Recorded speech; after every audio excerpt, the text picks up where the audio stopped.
Ce bain de sang que nous voyons se profiler peut et doit être évité. Ne rien faire, ne rien dire ferait de vous comme de moi des complices de l'inacceptable, des co-auteurs de nouveaux jamais plus. Chez moi, chaque nuit est une loterie de carnage où la vie perd sans cesse. Ici, dans cette salle, j'entends encore les cris de plus de 117 innocents massacrés le 3 octobre dernier. Leur dernier sourire, leur dernier baiser, leur dernier espoir nous hanteront longtemps si leur mémoire ne nous propulse pas à l'action. Si nous permettons que ces enfants, ces femmes, ces hommes arrachés à la vie, à l'amour, à leurs rêves, s'ajoutent en vain au macabre panthéon de l'insécurité. Dans cette maison qui sert aussi de rempart contre le racisme et la discrimination, vous ne pouvez plus rester insensible aux effets insidieux des politiques racistes et du discours de la haine qui gangrène ma région. De Springfield, Ohio, à Santo Domingo, nous ne pouvons plus rester silencieux.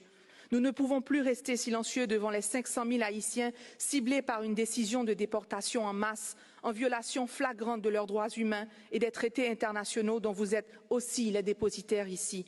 Une opération qui n'épargne personne, ni nourrissons arrachés du sein de leur mère et mis en cage, ni jeunes filles emportées seules au milieu de la nuit et livrées pour compte.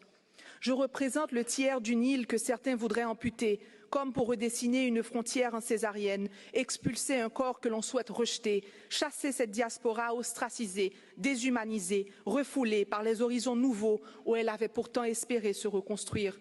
D'honnêtes gens victimes d'abus dans la chair comme dans l'âme, aux mains de leurs voisins. Chers collègues, je suis venue vous dire que chez moi, nous mourrons tous, trop nombreux, trop vite, trop seuls. Nous mourrons émaciés par la faim, par la peur et par le désespoir. Nous mourrons aussi de honte, nous, fiers descendants de Dessalines et de Catherine Flon, héritiers et gardiens d'une dignité sacrée arrachée au prix du sang, aujourd'hui réduits à tendre la main pour des miettes. Honte que notre patrimoine bâti soit livré aux aléas climatiques et aux convoitises criminelles. Et que jusqu'au symbole ultime de notre identité, la citadelle Henri, site de patrimoine mondial, fasse aujourd'hui l'objet de vols et de vandalisme. Et puisque nous vivons plus, nous nous résignons à décider comment mourir. Nous avons, sans thérapie, réconcilié avec le béton qui nous avait enterrés en 2010. Nous avons choisi de monter et de renforcer nos murs, choisi de sombrer sous les dalles d'un éventuel séisme, mieux que sous les balles d'un perpétuel terrorisme. Je viens d'un coin des Amériques qui s'efface dans l'indifférence du monde, un naufrage annoncé mais pourtant ignoré, une catastrophe pour laquelle il ne semble y avoir ni ligne budgétaire, ni secours dans les cahiers de l'international.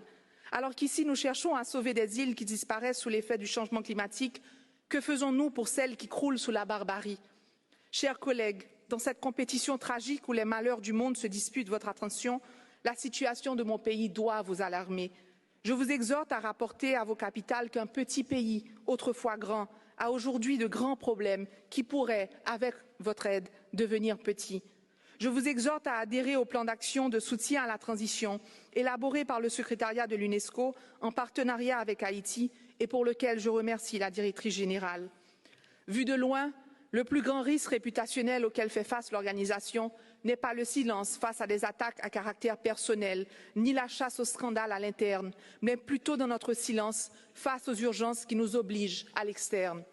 Je vous exhorte donc à ne pas vous complaire à participer à une cérémonie de commémoration en l'honneur des victimes de notre inaction collective, ni à vous résoudre à une minute de silence en mémoire du prochain massacre qui aura lieu chez moi.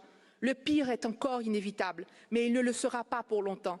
Et dans cet intervalle, je n'ai aujourd'hui comme hier à ma disposition qu'une seule arme, la parole, la diplomatie de la vérité et la vérité sans peur. Car chez moi, l'heure n'est plus au silence. Merci, merci en pile, Aïe Bobo.